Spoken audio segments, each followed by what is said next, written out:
The chandeliers shimmered like 1,000 silent witnesses above the grand ballroom, casting golden light over silk gowns and tailored tuxedos as laughter echoed through the mansion's marble halls. But in the far corner near the service entrance stood a woman no one bothered to notice, except to command. Her name was Alina, dressed modestly in a simple black dress, her hair neatly tied back, her presence mistaken for that of a hired helper rather than a guest. "You there, don't just stand, take these dishes to the kitchen," a sharply dressed woman snapped, her voice dripping with entitlement. Alina paused, her fingers tightening slightly around the clutch she held, but she said nothing. Instead, she lowered her gaze and accepted the tray, moving quietly through the crowd as whispers and side glances followed her. No one knew the truth, and she wasn't the type to announce it. Tonight wasn't about proving anything, at least, that's what she had told herself when she agreed to come. The kitchen was a stark contrast to the opulence outside, filled with steam, clattering utensils, and exhausted staff rushing to meet impossible demands.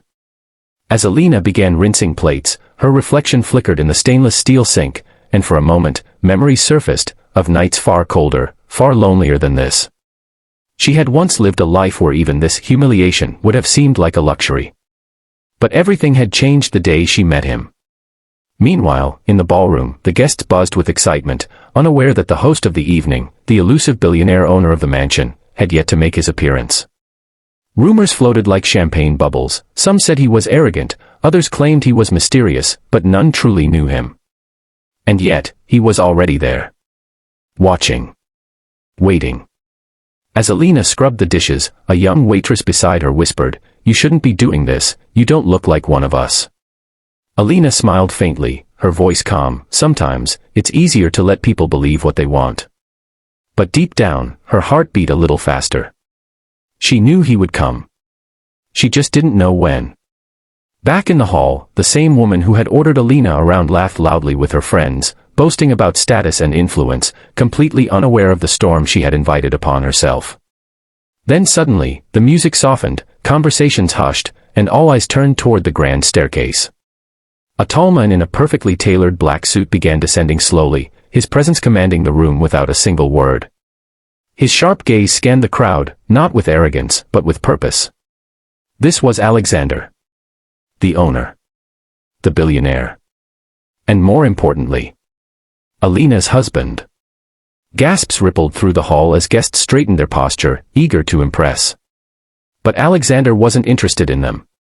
His eyes searched, moving past glitter and pretense, until they stopped, not in the ballroom, but toward the service corridor. Without hesitation, he changed direction, ignoring the elite guests calling out to him, and walked straight toward the kitchen. Confusion spread like wildfire. Why would the host go there?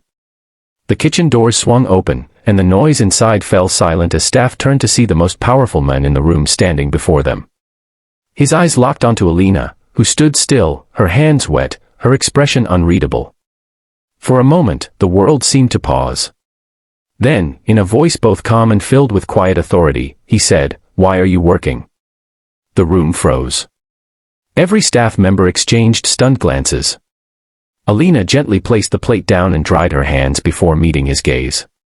"Because they asked me to," she replied softly. A flicker of something dangerous crossed Alexander's face, not anger, but disappointment, not in her, but in those who had dared to disrespect her. He stepped closer, his voice lowering, "You don't belong here." The words echoed, heavy with meaning.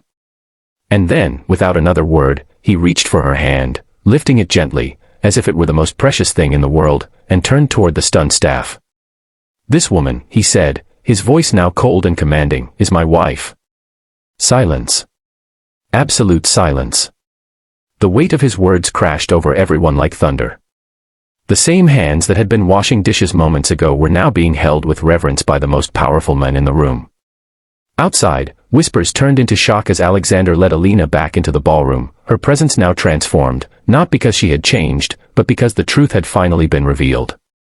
The woman who had ordered her to work turned pale, her confidence shattering as realization struck. The room watched as Alexander guided Alina to the center, his arm protectively around her.